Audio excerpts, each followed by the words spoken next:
प्यारे बच्चों, good morning. Check point YouTube channel में आपका स्वागत है। आइए आज हम लोग क्लास 10th सेकेंड चैप्टर बहुपद पढ़ते हैं। सेकेंड चैप्टर बहुपद। बात करते हैं बहुपद किसे कहते हैं। बहुपद पढ़ने से पहले इसकी परिभाषा को हम जानें। ऐसा बीजीय व्यंजक, ऐसा बीजीय व्यंजक जिसके चर की घात, जिसके चर की घात एक पूर्ण संख्या हो, एक पूर्ण संख्या हो, बहुपद कहलाता है। बहुपद कहलाता है। जैसे जैसे मान लीजिए 2x plus 3x plus 3x square plus 7x minus 4, इस तरह से ये सभी बहुपद हैं। आगे है बहुपद की घात। बहुपद की घात, बहुपद की घात कैसे निकालते हैं? तो किसी भी बहुपद में, किसी बहुपद में चर की अधिकतम घात, चर की अधिकतम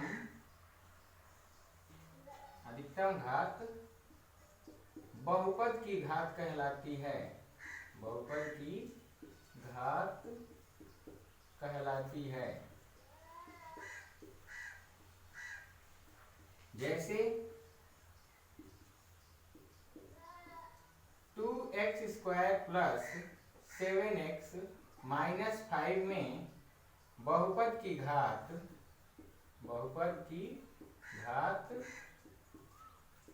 2 है, क्योंकि इसकी अधिकतम घात यहाँ पे 2 है, इसलिए इसके बहुपद की अधिकतम घात कितनी हुई? 2। इसी तरह मान लें हम कहीं लिखा है 2x प्लस 3, तो इसमें बहुपद की घात कितनी है? इसमें बहुपद की घात बराबर कितनी है? 1। क्यों? क्योंकि x पर कुछ नहीं लिखा है तो 1 लिखा होता है। आगे अब हम पढ़ते हैं बहुपद की घात और घात के आधार पर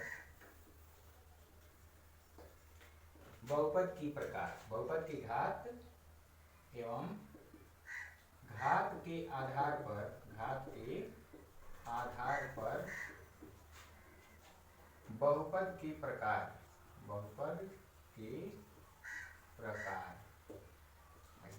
बहुपद की घात अभी हम लोगों ने देखा है कि किसी भी बहुपद में चर राशि की अधिकतम घात बहुपद की घात होती है। जैसे 2x प्लस 7 में बहुपद की घात बराबर 1। इसी तरह मान लीजिए कहीं लिखा है 3x square plus 7x plus 4, तो इसमें बहुपद की घात कितनी होगी? इसमें बहुपद की अधिकतम घात 2 है, इसलिए इसकी बहुपद की घात 2 होगी। कहीं मान लीजिए लिखा है अंडर 3x प्लस 5, तो इसमें बहुपद की घात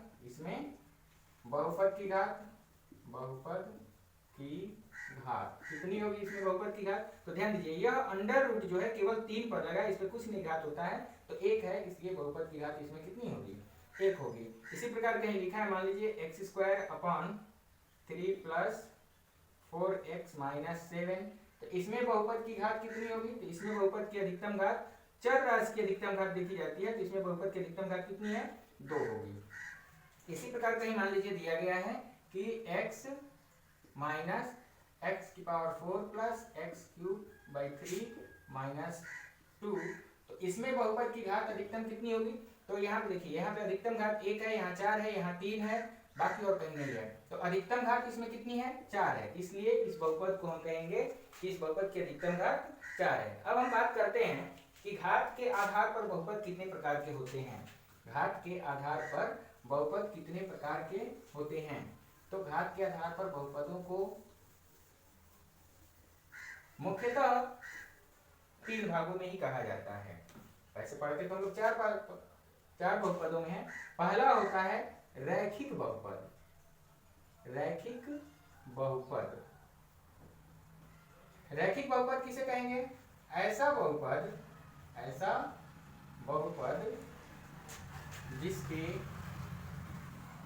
जिसमें चर राशि की अधिकतम घात, चर राशि की अधिकतम घात 1 हो, अधिकतम घात 1 हो, उसे ही रैखिक बहुपद कहते हैं। उसे ही रैखिक बहुपद कहते हैं। जैसे 3x + 4, 2x + 3 या x/2 + 7। रैखिक बहुपद का मानक रूप क्या होता है? रैखिक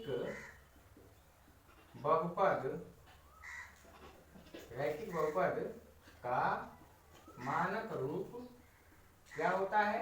तो वह होता है ax + b, ax + b। इस प्रकार से दूसरा होता है द्विघात बहुपद। ऐसा बहुपद जिसमें चर राशि की अधिकतम घात, चर राशि की अधिकतम घात 2 हो, उसे द्विघात बहुपद कहते हैं। द्विघात बहुपद कहते हैं। जैसे x² + 7x + 12, या कह सकते हैं x² / 2 - 4, या कह सकते हैं 5x² + 2/3। इसका मानक रूप क्या होता है? तो द्विघात बहुपद का मानक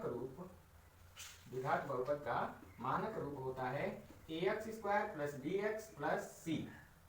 इसी प्रकार हमारा तीसरा पार्ट होता है त्रिघात बहुपद।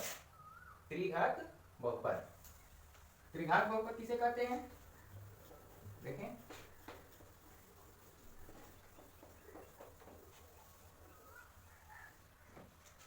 अगला है पार्ट हमारा त्रिघात बहुपद। ऐसा बहुपद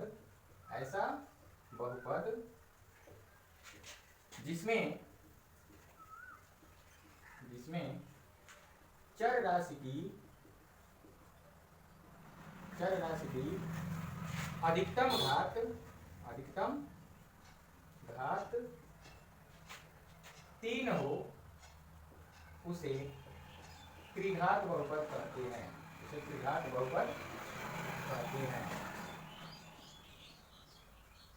जैसे x³ - 7 या 3x³ + 4x² - 2x + 4, या 5x³ + x², या कह सकते हैं इसके अलावा और भी हैं x² - x³ + 4x + 5। ये सभी जिसमें चर राशि की अधिकतम घात हमको 3 प्राप्त हो रही हो, उसे ही हम त्रिघात बहुपद कहते हैं। त्रिघात बहुपद का मानक रूप क्या होता है? त्रिघात बहुपद का मानक रूप क्या होता है? त्रिघात बहुपद का मानक रूप तो वह होता है ax³ + bx + bx² + cx + b। यह त्रिघात बहुपद का मानक रूप है। अब इसके बाद हम लोग बात करते हैं बहुपद के शून्यक। बहुपद के शून्यक। शून्यक का मतलब क्या होता है? शून्यक का मतलब यह कि वह उस बहुपद को शून्य कर दे। बहुपद का वह मान, चर राशि का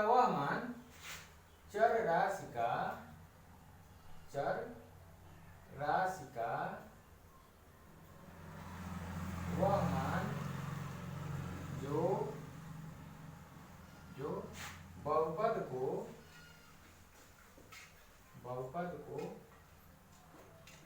शून्य के बराबर कर दे, शून्य के बराबर कर दे, उसे ही बहुपद का शून्यक कहते हैं। बहुपद का शून्यक कहते हैं।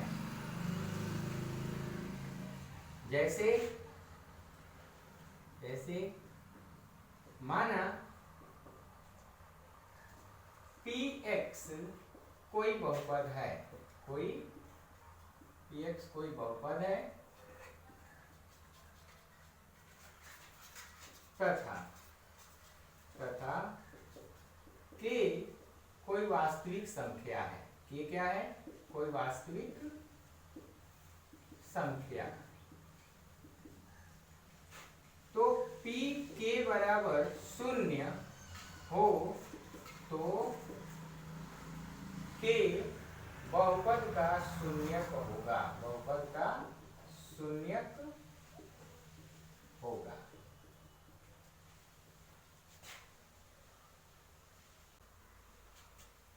एक उदाहरण के लिए हम ले सकते हैं,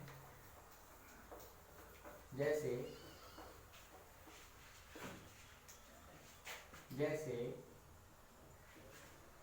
x square minus 3x minus 4 यह एक बहुपद है। यह एक बहुपद है जिसके बहुपद, इस बहुपद की घात कितनी है? तो 2 है। इस बहुपद की घात कितनी है? 2 है। अर्थात इसे हम लिख सकते हैं कि अब इसका हल करें तो हम लोग क्या लिखेंगे कि लिखेंगे बहुपद px बराबर क्या? तो x square minus 3x minus 4। अब क्या लिखेंगे कि x इज इक्वल टू, मान लीजिए हमने 4 रख दिया। x इक्वल टू क्या रख दिया? x इक्वल टू 4 रखने पर जब x इक्वल टू 4 रखेंगे तो जहां जहां x है वहां 4 रखेंगे तो हमको p4 प्राप्त होगा। p4 यहाँ p x इक्वल टू 4 हो गया, यहाँ हो जाएगा 4 स्क्वायर माइनस 3 इंटू 4 माइनस 4। यहाँ हो जाएगा 4 चौके 16, 4 तिया 12 माइनस 4 बराबर हो जाएगा 16 और माइनस माइनस दोनों जुड़ जाएंगे तो माइनस, और 12 4 16, 16 में से 16 गया 0। तो अब हम यहाँ पे क्या देखेंगे कि P4 का मान जो है वह 0 हुआ है। कब? जब हमने x इज इक्वल टू 4 रखा है। ठीक है, तो अब यहाँ पे फिर कहा जाएगा कि इसलिए या अतः x इज इक्वल टू 4 बहुपद x square minus 3x minus 4 का शून्यक है। इसी प्रकार से अगर हम यदि x इज इक्वल टू कितना रख देते हैं, मान लीजिए x इज इक्वल टू हम रख देते हैं माइनस 1। x को क्या रख देते हैं? माइनस 1। तो माइनस 1 जैसे रखेंगे तो क्या होगा देखेंगे, p और x की जगह माइनस 1 रखे बराबर क्या हो जाएगा? तो लिखेंगे माइनस 1 का स्क्वायर माइनस 3 इंटू माइनस 1 और फिर माइनस 4। फिर माइनस 1 का स्क्वायर क्या होता है? 1 और माइनस माइनस प्लस और 3 एकम 3 और माइनस 4, 3 1 4 माइनस 4। यह भी क्या हो गया? 0 के बराबर हो गया। यानी p माइनस 1 भी हमको क्या प्राप्त हुआ? शून्य प्राप्त हुआ। इस प्रकार हम कहेंगे कि x बराबर माइनस 1, अतः x बराबर माइनस 1 दिए गए बहुपद x square minus 3x minus 4 का शून्यक है। देखें, यह इस प्रकार से जो वैल्यू बहुपद को शून्य कर देती है, जो मान बहुपद को शून्य कर देता है, उसे ही हम बहुपद का शून्यक कहते हैं। अब आइए हम जरा रैखिक बहुपद, एक एक बहुपदों के शून्यक की बात करें जरा। तो रैखिक बहुपद कोई अगर px बराबर ax प्लस b दिया है तो उसके शून्यकों का मान क्या होगा? जरा ध्यान देंगे। अगर हम मानते हैं रैखिक बहुपद का शून्यक, रैखिक बहुपद के शून्यक तो रैखिक बहुपद के शून्यक में हम क्या लिखेंगे, तो सबसे पहले लिखेंगे px बराबर क्या होता है ax प्लस b, और जब चूंकि इंप्लाइज करता है शून्यक हमें ज्ञात करना है तो px बराबर क्या होना चाहिए 0, और जब px बराबर 0 किया px का मान ax प्लस b है तो इसलिए हो जाएगा ax plus b equal to 0। तो ax बराबर हमें प्राप्त होगा माइनस बी, और यहाँ से x बराबर मिल जाएगा माइनस बी अपान ए। इस प्रकार हम क्या देखते हैं, अर्थात रैखिक बहुपद के शून्यक, रैखिक बहुपद का शून्यक बराबर क्या होता है, यह बराबर होता है माइनस अचर पद। यहाँ ध्यान दीजिए b क्या है, अचर पद है, तो माइनस अचर पद और बटे में x का गुणांक, x का गुणांक, यह हमारा रैखिक बहुपद का शून्यक होता है। इसी प्रकार अब हम द्विघात बहुपद के शून्यक की बात करें। द्विघात बहुपद के शून्यक, तो द्विघात बहुपद के शून्यक क्या होते हैं, द्विघात बहुपद के शून्यक, माना कोई द्विघात बहुपद px बराबर क्या मान लिए, तो ax square plus bx plus c है, ax square plus bx plus c है। यदि अल्फा और बीटा, यदि अल्फा और बीटा दिए गए बहुपद के शून्यक हो तो x माइनस अल्फा और x minus beta, x minus alpha और x माइनस बीटा px के गुणनखंड होंगे, px के गुणनखंड होंगे। इसलिए ax square plus bx plus c बराबर x minus alpha into x minus beta होगा। अब क्या करते हैं, इन दोनों को हम गुणा करते हैं, तो x into x minus beta और फिर minus alpha into x minus beta, गुणा कर लीजिए दोनों की। तो यहाँ पे हमको क्या प्राप्त होगा, तो x square minus beta x minus alpha x और minus minus plus alpha into beta. इस प्रकार से हम x स्क्वायर माइनस, यहाँ लिख सकते हैं हम लोग बीटा माइनस x कॉमन ले लिया जाए इसमें से, तो यहाँ हो जाएगा बीटा प्लस अल्फा और प्लस अल्फा इंटू बीटा। जरा ध्यान दीजिए, इसको भी हम सॉल्व करते चलें, तो क्या लिखा है X square plus B X plus C. अब जरा ध्यान दीजिए, यहाँ पर एक्स स्क्वायर का कोई गुणांक नहीं है, तो यहाँ भी गुणांक हटाने के लिए इस पूरे पद में ए से हम भाग दे देते हैं, तो इसे ही लिख सकते हैं एक्स स्क्वायर, जब भाग देंगे ए से तो यह कट जाएगा, और प्लस का बी एक्स अपान ए प्लस सी अपान ए बराबर हो जाएगा एक्स स्क्वायर माइनस, और ये इसको लिख सकते हैं हम लोग अल्फा प्लस बीटा, और इस x को यहाँ भी हम लिख सकते हैं प्लस अल्फा इंटू बीटा। अब हम क्या करते हैं, गुणांकों की तुलना करने पर, गुणांकों की तुलना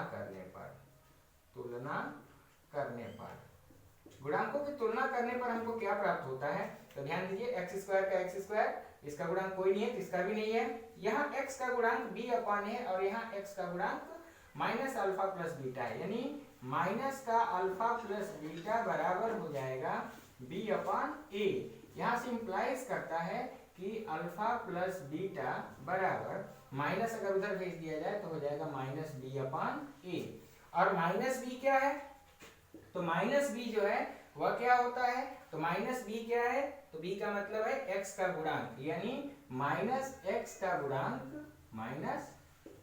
गुणांक, अब बटे में क्या है इसके a, तो a किसका गुणांक है, तो x स्क्वायर का, यानी x स्क्वायर का गुणांक। इस प्रकार से इस प्रकार से हम लिखते हैं कि मूलों का योगफल, क्योंकि अल्फा और बीटा शून्यक है इसके, तो इसे ही मूल भी हम कहते हैं। शून्यकों का योग बराबर क्या हो जाएगा, तो माइनस का x का गुणांक बटे में x स्क्वायर का गुणांक। इसी प्रकार हम देखते हैं जब तुलना कराते हैं तो अल्फा इंटू बीटा बराबर क्या होता है, तो c अपॉन ए, और c अपॉन ए का मतलब c क्या है, तो अचर पद बटे में x स्क्वायर का गुणांक। इसे ही हम कह सकते हैं कि शून्यकों का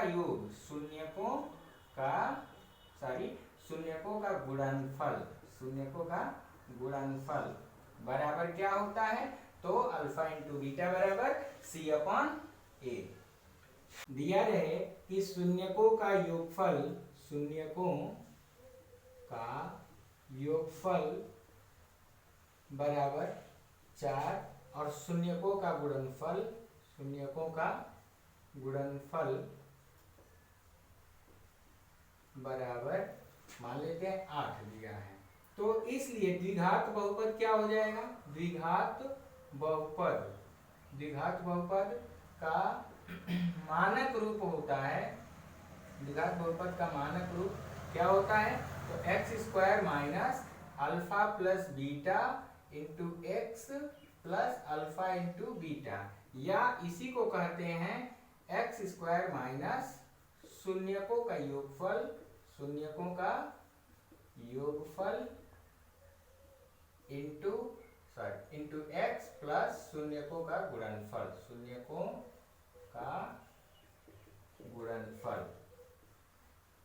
अर्थात एक्स स्क्वायर माइनस शून्यकों का योगफल, अल्फा प्लस बीटा का मान कितना है 4 इंटू एक्स प्लस शून्यकों का गुणनफल क्या है 8। तो इस प्रकार से हमारा द्विघात बहुपद px बराबर हो जाएगा x square minus 4x plus 8, जिसके शून्यकों का योगफल 4 और गुणनफल 8 है। आइए इसी प्रकार से आगे हम लोग अध्ययन करते हैं शून्यकों का ज्यामितीय निरूपण, बहुपद के शून्यकों का ज्यामितीय निरूपण, बहुपद के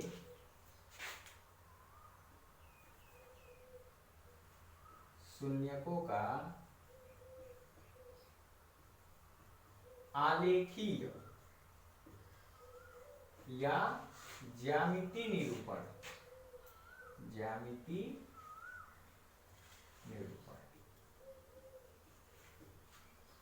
हम बात करते हैं, माना बहुपद px, रैखिक बहुपद लेते हैं, माना कोई रैखिक बहुपद px बराबर 2x प्लस 3। कक्षा 9 में हम लोग पढ़े थे। सबसे पहले इसके लिए क्या करते हैं, एक सारणी बनाते हैं, और इस सारणी में क्या करते हैं, तो इस सारणी में हम 2, 3 मान निकाल लेते हैं। कैसे निकालते हैं, ये सब हम लोग 9th में पढ़े हैं। जैसा कि मान लीजिए यहाँ पे x हो गया, और ये हमारा px कहते हैं, अथवा इसे ही y भी कहा करते हैं। यानी px जो हमारा होता है इसे ही y मान लेते हैं, और जैसे जैसे हम x का मान रखते हैं, मान लीजिए x बराबर 0, तो यह y का मान 0 से 2 में गुणा करेंगे तो 0 और प्लस 3 यानी हो जाएगा 3। इस प्रकार से अगर हम x का मान 1 रखते हैं तो 2 1 कम 2 और 2 3 5। अगर हम माइनस 1 रखते हैं तो 2 1 कम -2, माइनस 1 से 2 में गुणा करेंगे तो -2 और प्लस 3 यानी हो जाएगा -2 प्लस 3 कितना हो जाएगा 1। इस प्रकार से हमको 3 मान प्राप्त होते हैं, और इसके लिए एक हम x कहते हैं, ये y कहते हैं, इधर x डैश होता है और ये y डैश, और कार्तिकल हम लोग पढ़े हुए हैं। यहाँ पे होता है 1 2 3 4। यह सारा काम आप लोग ग्राफ में करेंगे, मेरे पास इतना ग्राफ फॉर नहीं है। 1 2 3 4, ये 5, फिर -1 -2 -3 -4 -5 -1 -2 -3 -4 और ये -5। आइए इसका हम निरूपण करते हैं। तो पहला पॉइंट हमारा क्या है, 0, 3, यानी x पर 0 और y पर 3, x पर 0 और y पर 3, यानी पहला पॉइंट हमको यहाँ पे मिलता है। ठीक है, जिसका पॉइंट क्या है, तो 0, 3। इस तरह से दूसरा पॉइंट क्या है, 1, 5, यानी x पर 1 और y पर 5, यानी x पर 1 और y पर 5, x पर 1, 5। इस प्रकार से हम देखते हैं -1 x पर, तो y पर भी 1, x पर -1 y पर 1, यानी कुछ यहाँ पर आएगा। ये हो गया पॉइंट हमारा कितना, तो -1, 1। अब हम क्या करते हैं, इन तीनों बिंदुओं को आपस में मिलाते हुए, इन तीनों बिंदुओं को आपस में मिलाते हुए एक सीधी रेखा खींच देते हैं, और यह सीधी रेखा जो प्राप्त होती है, यह रेखा ही इस बहुपद की आलेखी निरूपण को दर्शाती है, 2x + 3 को दिखाती है। बस इसका यही निरूपण है। आप क्या देखते हैं कि जब हमने इसका निरूपण किया है, जब हमने इसका एक निरूपण किया, तो यह निरूपण x को केवल एक बिंदु पर काटता है। यह निरूपण x को कितने बिंदुओं पर काटता है, केवल एक बिंदु पर काटता है। इसलिए कहा जाता है कि यहाँ से एक चीज और निकल कर आता है कि रैखिक बहुपद के शून्यकों की संख्या 1 होती है। क्या लिखेंगे, चूंकि आलेख से स्पष्ट है, आलेख से स्पष्ट है कि रेखा x अक्ष को केवल एक स्थान पर प्रतिच्छेदित करती है, काटती है। एक स्थान पर प्रतिच्छेदित करती है, यानी काटती है। इसलिए इसके शून्यकों की संख्या, इसलिए इसके शून्यकों की संख्या कितनी होगी, शून्यकों की संख्या बराबर कितनी होगी, 1 होगी। क्यों, क्योंकि यह रेखा x अक्ष को केवल और केवल एक बिंदु पर काटती है। इसी प्रकार से जब हम द्विघात बहुपद के आलेखी निरूपण करते हैं, किसका, द्विघात बहुपद का, तो आइए उसका भी देखते हैं हम लोग। द्विघात बहुपद का आलेखी निरूपण क्या होता है, द्विघात बहुपद का, तो हम मान लेते हैं कि माना कोई द्विघात बहुपद px बराबर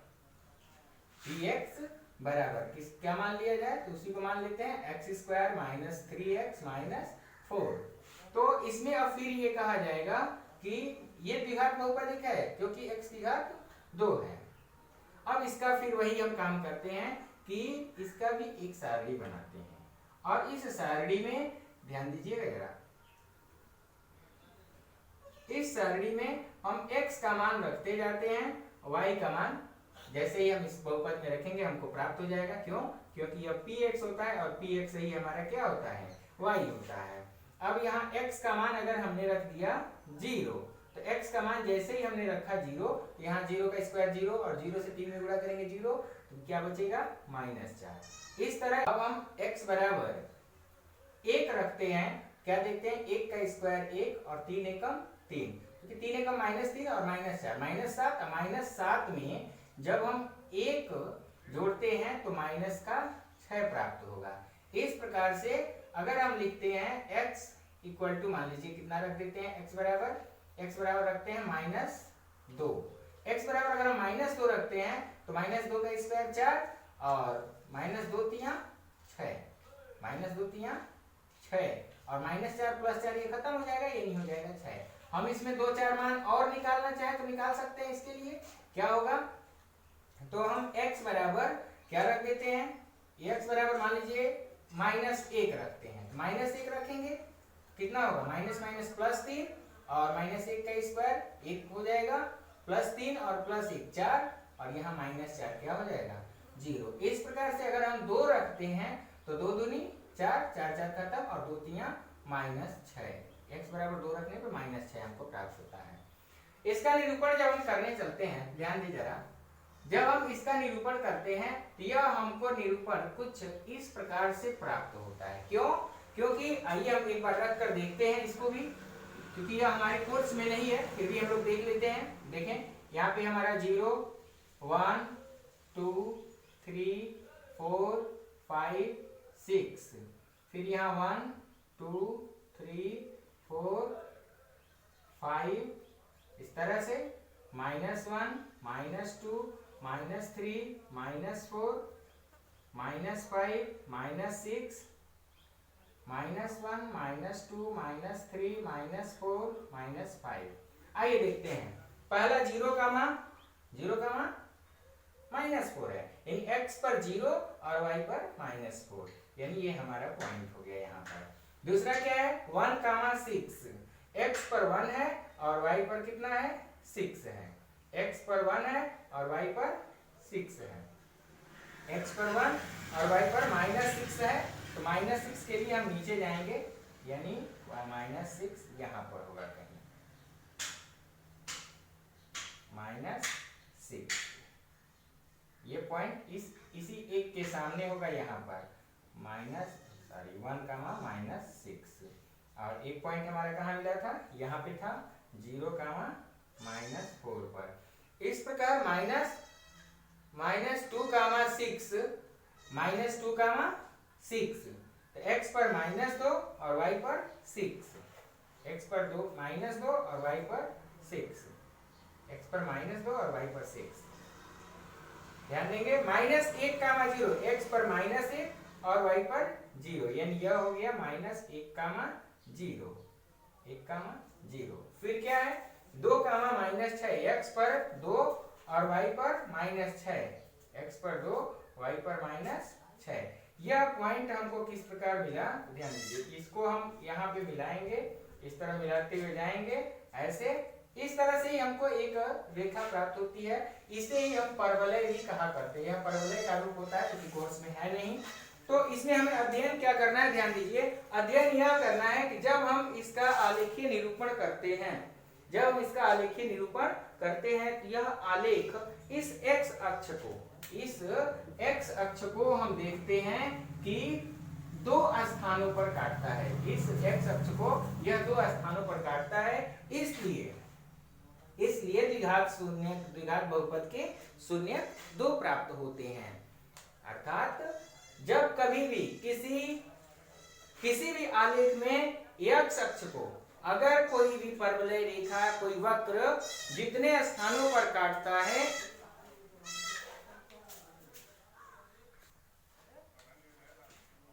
इस प्रकार हम देखते हैं कि x अक्ष को कोई भी वक्र जितने स्थानों पर काटता है, उस बहुपद के शून्यकों की संख्या उस काटे गए प्रतिच्छेद किए गए संख्या के बराबर होती है, अर्थात प्रतिच्छेद बिंदु के बराबर होती है। यदि कोई वक्र इस प्रकार है कि यह एक वक्र इस तरह खींचा गया है, मान लीजिए, तो यहाँ ध्यान दीजिए, यहाँ पर हम देखते हैं 1 2 3 और ये 4, तो इसके शून्यकों की संख्या हो जाएगी 4। अगर कोई वक्र इस प्रकार खींचा गया है अगर कोई शून्य इस प्रकार खींचा गया है और इसके बाद कुछ नहीं है, यहाँ पर नहीं टच किया है, x पर नहीं काटा है वह, तो वह हो सकता है यहीं से मुड़कर ऐसे चला गया हो, x को नहीं काटा गया, इसलिए शून्यक इसके नहीं है, शून्यक इसके नहीं है। शून्यकों की संख्या कितनी हो गई, 0 हो जाएगी,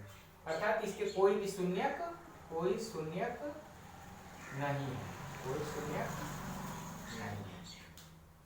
इस प्रकार अगर हम कहीं पाते हैं कि यदि कहीं ये इस प्रकार खींचा है, तो इसके शून्यकों की संख्या कितनी हो जाएगी, 2 हो जाएगी। इस प्रकार जो प्रश्नावली 2.1 है उसके ग्राफों को हम अच्छी तरह से सॉल्व कर सकते हैं। आइए आगे हम चलते हैं प्रश्नावली 2 के लिए।